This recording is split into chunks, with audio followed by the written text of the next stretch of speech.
साधु और सन्यासी जो अपनी तपस्या और धार्मिक क्रियाओं के लिए प्रसिद्ध होते हैं, लेकिन इस बार महाकुंभ में कुछ ऐसा घटित होने वाला था जिसे कोई भी नहीं जानता था। यह एक सच्ची और चौंकाने वाली कहानी है जिसे सुनकर आप दंग रह जाएंगे। महाकुंभ का सबसे पवित्र और व्यस्त दिन, जब लाखों श्रद्धालु संगम में पवित्र स्नान के लिए जुटे हुए थे, हर तरफ भक्तिमय संगीत और धर्म की गूंज थी। साधु संत अपने शिविरों में ध्यान, भजन और तपस्या में लीन थे। तभी एक साधु ने भीड़ में एक अजनबी व्यक्ति को देखा। यह व्यक्ति साधु के वेश में था, लेकिन उसकी आंखों में कुछ ऐसा था जो साधारण नहीं था, एक झलक जो किसी चालाक व्यक्ति की थी। साधु ने उस व्यक्ति को ध्यान से देखा। उसकी जटाएं नकली थीं, जो साधु के असली रूप के बिल्कुल विपरीत थी। वह व्यक्ति जो रुद्राक्ष की माला धारण किए हुए था, वह माला कृत्रिम मालूम हो रही थी। साधु को तुरंत शक हो गया। उसे समझ में आ गया कि यह कोई साधु नहीं है, बल्कि एक ठग है जो अपनी धार्मिक वेशभूषा के जरिए लोगों को धोखा देने के लिए आया है। साधु ने तय किया कि वह इस व्यक्ति से सीधे पूछेगा। उसने उस संदिग्ध व्यक्ति से कहा, महाराज, आप कहां से आए हैं? नकली साधु ने बड़े आराम से जवाब दिया, मैं हिमालय से आया हूं, यहां तपस्या करने के लिए। लेकिन साधु ने दूसरा सवाल किया, आप इतने कम समय में हिमालय से यहां कैसे पहुंचे? साधु तो सालों साल तप करते हैं। इस सवाल पर नकली साधु घबरा गया और उसने कुछ नहीं बोला। साधु ने अपनी आंखों में गहरी नजर डालते हुए कहा, तुम कोई साधु नहीं हो, तुम एक आतंकवादी हो। तुम महाकुंभ में आए हो, लेकिन तुम्हारे इरादे ठीक नहीं हैं। तुम यहां साधु के रूप में घुसपैठ करने आए हो ताकि तुम अपना खतरनाक खेल खेल सको। साधु के शब्द सुनकर उस नकली साधु का चेहरा सफेद पड़ गया। तभी उस व्यक्ति को चारों ओर से साधु संतों ने घेर लिया और एक चुपचाप लेकिन तगड़ी घेराबंदी की गई। लेकिन कोई नहीं जानता था कि यह साधु दरअसल एक आतंकवादी था, जो महाकुंभ के मेले में एक बड़ी साजिश रच रहा था। उस समय महाकुंभ का मेला रंग बिरंगे झंडों, भक्तिमय संगीत और लाखों श्रद्धालुओं से गुलजार था। लेकिन इस बड़े मेले में कुछ अज्ञात चेहरे भी थे जो साधु के वेश में छिपे हुए थे। वह एक अकेला साधु नहीं था। साधु बनने के लिए उसने सफेद धोती, रुद्राक्ष की माला और लंबी दाढ़ी धारण की थी। वह साधुओं के बीच में घुसपैठ करने में सफल हो गया था। हालांकि साधुओं के ध्यान और साधना में गहरी लगन के कारण उसे पहचान पाना कठिन था। लेकिन इस बार एक पुलिसकर्मी वीरेंद्र, जो महाकुंभ की सुरक्षा में तैनात था, ने उस व्यक्ति की आंखों में कुछ अलग देखा। साधु तो शांत और स्थिर होते हैं, लेकिन यह व्यक्ति कुछ बेचैन था।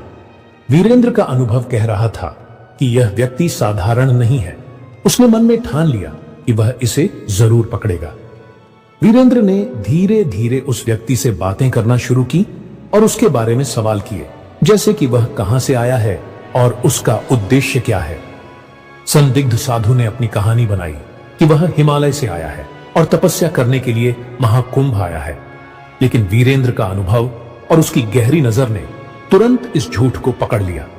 वह जानता था कि यह कोई साधारण साधु नहीं है। इस व्यक्ति की चाल, उसकी घबराहट और उसकी झूठी कहानी को देख वीरेंद्र ने तुरंत खुफिया एजेंसियों को अलर्ट किया। खुफिया एजेंसियों ने तुरंत इस संदिग्ध व्यक्ति के बारे में जानकारी हासिल की और महाकुंभ में घुसे हुए आतंकवादियों की खोजबीन शुरू की।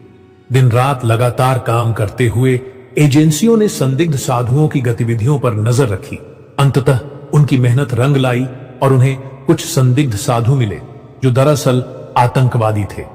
खुफिया एजेंसियों ने पता लगाया कि यह आतंकवादी साधु के रूप में महाकुंभ में विस्फोटक पदार्थ लेकर आए थे और उनका इरादा था कि वे मेले में भारी भीड़ के बीच एक बड़े बम विस्फोट को अंजाम देंगे। इस जानकारी को पुलिस को तुरंत सौंपा गया और एक विशेष ऑपरेशन शुरू किया गया। पुलिस ने साधु के वेश में आतंकवादियों का पीछा करना शुरू किया। एक रात जब यह आतंकवादी एकांत स्थान पर बैठकर हमले की योजना बना रहे थे, पुलिस ने उन्हें घेर लिया। आतंकवादियों ने पुलिस पर फायरिंग शुरू कर दी, लेकिन पुलिस ने हिम्मत नहीं हारी।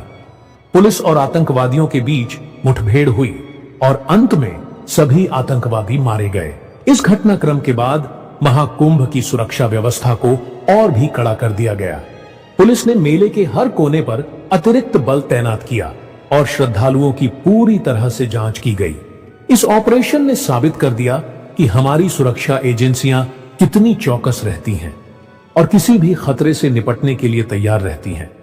उन्होंने एक बड़ी आतंकी साजिश को नाकाम कर लाखों लोगों की जान बचाई। महाकुंभ का मेला फिर से शांति और भक्तिमय माहौल में बदल गया। श्रद्धालु बिना किसी डर के अपने धार्मिक कर्तव्यों का पालन करने में लगे रहे। यह घटना हमें यह सिखाती है कि आतंकवाद के खिलाफ हमें हमेशा सतर्क रहना चाहिए और यह भी कि हमारी सुरक्षा एजेंसियां कितनी कठिन परिस्थितियों में भी हमारी रक्षा के लिए तत्पर रहती हैं। महाकुंभ का आयोजन वैदिक काल से होता आ रहा है। इसकी जड़ें हिंदू पुराणों और धार्मिक कथाओं से जुड़ी हैं। कहा जाता है कि अमृत कलश को लेकर देवताओं और दानवों के बीच समुद्र मंथन हुआ था। अमृत की कुछ बूंदें 4 स्थानों प्रयागराज, हरिद्वार, नासिक और उज्जैन में गिरी। इन जगहों पर कुंभ मेले का आयोजन होता है। महाकुंभ हर 12 साल में एक बार चारों स्थलों पर बारी बारी से आयोजित होता है। हर 3 साल बाद किसी न किसी स्थान पर कुंभ मेला होता है। इसके अलावा अर्धकुंभ सबसे बड़ा धार्मिक और सांस्कृतिक समागम माना जाता है। प्रयागराज के महाकुंभ में करोड़ों श्रद्धालु एकत्रित होते हैं। वर्ष 2000 के प्रयागराज महाकुंभ में करीब 240 मिलियन लोगों ने शिरकत की थी। क्या आपको यह जानकारी प्रेरणादायक लगी हो तो आप कमेंट बॉक्स में